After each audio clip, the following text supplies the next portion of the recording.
মন্ডলে মার খেয়েছে, মাথায় রাখবেন। গুলিয়ে দেওয়ার চেষ্টা হচ্ছে।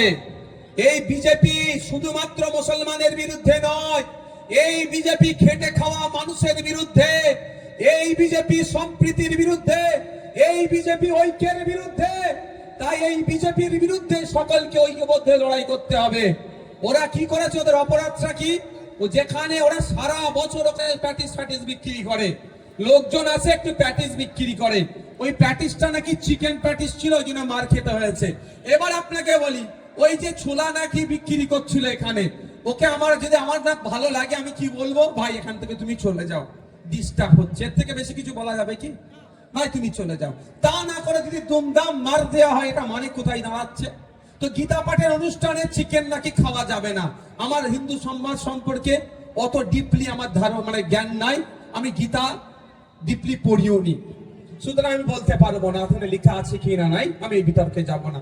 তারপরেও বলছি, যদি মনে করে ওখানে চিকেন খেলে অপরাধ, তাহলে ওকে বলা দরকার, ভাই তুমি চলে যাও, এখানে এসব বিক্রি করবে না।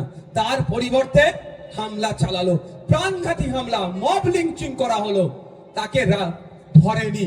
যখন আপনি আমি ফেসবুকে লেখালেখি, সোশ্যাল মিডিয়া, গণমাধ্যমে যখন এটা নিয়ে চর্চা হচ্ছে, তৃণমূলের যখন সমালোচনা করা হচ্ছে যে বিজেপির যে ওই যে সাম্প্রদায়িক শক্তির বিরুদ্ধে ব্যবস্থা কেন নেওয়া হচ্ছে না, আমরা দেখলাম ভোরের বেলা গ্রেফতার করলো, সকাল বেলায় প্রায় জামিন পেয়ে গেল, নতুন ভোর আসলো না, জামিন পেয়ে গেল। এটা বুঝতে হবে। তা আপনি আমি চেষ্টা করছি বিজেপিকে আটকাবো, আপনি আমি একা আটকাতে পারবো না। যদি সরকার না চাই, যদি এই সরকার থাকে, বিজেপিকে আটকানো যাবে না।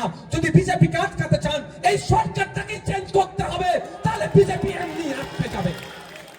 আপনি 1998 সালের আগে অনেক চেষ্টা করেছিল বিজেপি এখানে দাঁত ফুটানোর। সেই সময় বামফ্রন্ট সরকার ছিল, জ্যোতিবাবুর সরকার ছিল, বিজেপিকে এখানে দাঁত ফুটাতে দেয়নি। যতবারই বিজেপি নামক চারা গাছ বপন করেছে, জ্যোতিবাবু তখনই বিশেষ ফেলে দিয়ে চারা গাছকে নির্মূল করেছে। তখন বিজেপি দেখলো এইভাবে সম্ভব নয়, সেই সময় কংগ্রেস থেকে মমতা ব্যানার্জিকে বার করে এই বিজেপি লাল কৃষ্ণ আডবাণী, অটল বিহারী বাজপেয়ী জিরা মমতা ব্যানার্জির হাতে নতুন দলের ঝান্ডা তুলে দিল বিজেপিকে প্রমোট করার জন্য। এই ক্যামেরা হচ্ছে প্রমাণ। আমি যদি মিথ্যা কথা বলি, আমাকে ছাড়বে না। আমার নামে মিথ্যা 20খানা মামলা হয়ে গেছে, 20টা মামলা হয়েছে।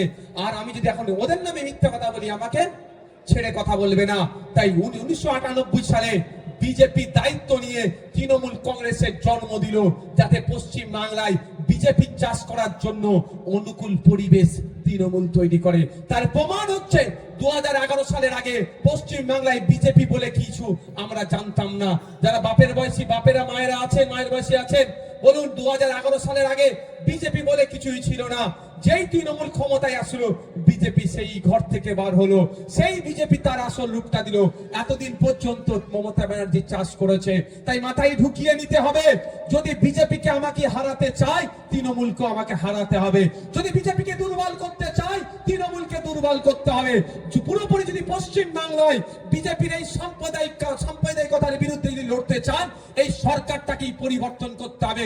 নতুন সরকার আনবে হবে, যে সরকার সম্প্রীতির ঐক্যের প্রশ্নতে তারা সব সময় নো টলারেন্স, জিরো টলারেন্স, অর্থাৎ সম্প্রীতি ঐক্যকে যে বিনষ্ট করবে তার বিরুদ্ধে কঠোর ব্যবস্থা নেবে, এই সরকার আনতে হবে।